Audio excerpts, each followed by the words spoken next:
Naomba kwa muda mfupi unipe masikio yako nikufundishe somo linalosema mambo ambayo kila mwanamke hana budi kuyajua kuhusu mwanaume, na mambo ambayo kila mwanaume hana budi kuyajua kuhusu mwanamke. Bwana asifiwe.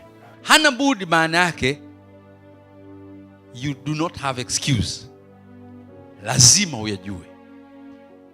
Huna budi maana yake huna pa kukwepa, lazima uyajue. Na kwa kutoyajua, labda kwa upumbavu au kwa ujinga au kwa kutokuelewa, madhara yake hauyakwepi, utakutana nayo tu kwa sababu ukuyajua hayo mambo. Bwana asifiwe. Ili somo wanafundisha maeneo mengi. Leo kwa sababu niko na watu wa kanisa, nitalisupport na neno la Mungu. Mwanzo moja mstari wa 27 na mstari wa 31. Naomba kwa muda mfupi unipe masikio yako nikufundishe somo linalosema mambo ambayo kila mwanamke hana budi kuyajua kuhusu mwanaume, na mambo ambayo kila mwanaume hana budi kuyajua kuhusu mwanamke. Bwana asifiwe. Hana budi maana yake you do not have excuse, lazima uyajue. Huna budi maana yake huna pa kukwepa, lazima uyajue. Na kwa kutoyajua, labda kwa upumbavu au kwa ujinga au kwa kutokuelewa, madhara yake hauyakwepi, utakutana nayo tu kwa sababu ukuyajua hayo mambo. Bwana asifiwe. Ili somo wanafundisha maeneo mengi. Leo kwa sababu niko na watu wa kanisa, nitalisupport na neno la Mungu. Mwanzo moja mstari wa 27 na mstari wa 31. Haya ni mambo ambayo Musa aliandika kwa kitabu cha Mwanzo. Maandiko nasema mstari wa 27, basi Mungu akaumba kwa mfano wake. Naam, kwa mfano wake Mungu alimuumba. Aliwaumba mwanamume na mwanamke.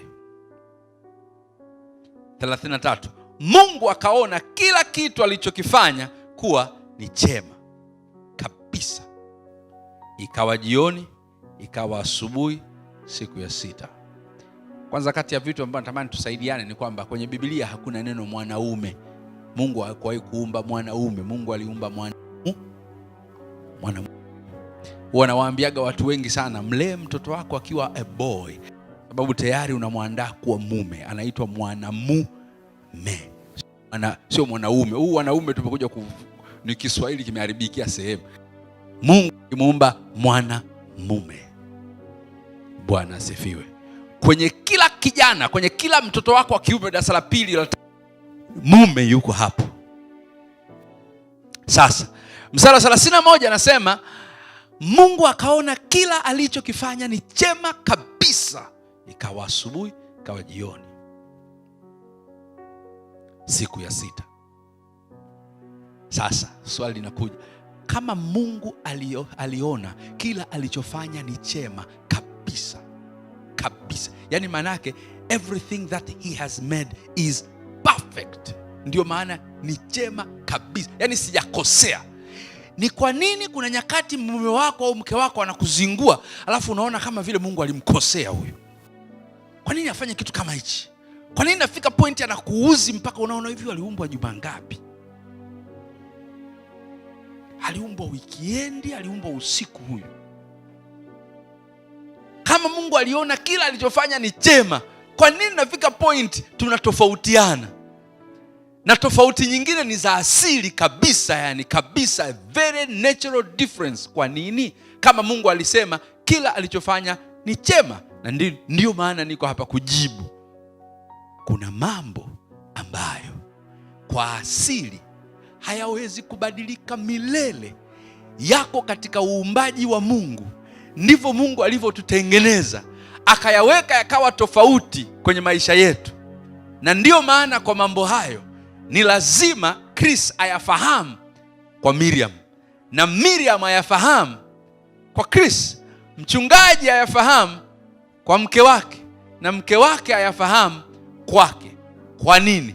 Kwa sababu the more you will try to change this stuff, the more utakapojaribu kuvibadilisha hivi vitu unafeli, kwa sababu havijawahi kubadilika na haviwezi kubadilika. Ni vitu ambavyo Mungu alishaviweka viko tofauti huko ndani ya huyo mtu, na baada ya kuviweka vikawa tofauti hivyo, akasema kila nilichofanya ni chema. Sasa kwa nini wanandoa wengi huwa wanagombana na kutengana? Kwa sababu kuna nyakati unakutana na kwa huyo mume wako kuna vitu vya tofauti vya asili, alafu wewe unafikiri ni matatizo yake, alafu unataka uvifix. Ukivifix mnaanza kugombana zaidi, kwa sababu you cannot fix them. Hivyo vitu ni unfixable, haviwezekani kufiksiwa, kwa sababu ndivyo Mungu alivyomuumba hivyo. Kwa sababu gani? Kwenye kila ndoa kuna vitu ambavyo ni personal na kuna vitu ambavyo ni sexual, yani ni vya jinsia. Yani ni vitu ambavyo, namwambiaga Miriam, kuna vitu ukigombana na mimi ugombana na Kristo, unagombana na mwanaume. Hata babako yuko hivyo hivyo. Kuna mtu anaelewa? Na kuna vitu ambavyo nihangaika naye na hangaika na mwanamke, kwa sababu hata mama yangu yuko hivyo. I will never change. Siwezi kuvibadilisha. Bwana asifiwe sana. Bwana asifiwe sana. Mtu wa mic ukinirudishia pale nilipokuwa nitafurahi sana. Mtu wa sound, asante sana. Wangapi wananielewa? Okay. Sasa hivi vitu, kwa sababu ya muda, utaniruhusu nikupe vichache, labda 4 vichache kwa mwanamke na 4 vichache kwa mwanaume. Bwana asifiwe. Kumbuka somo linasemaje?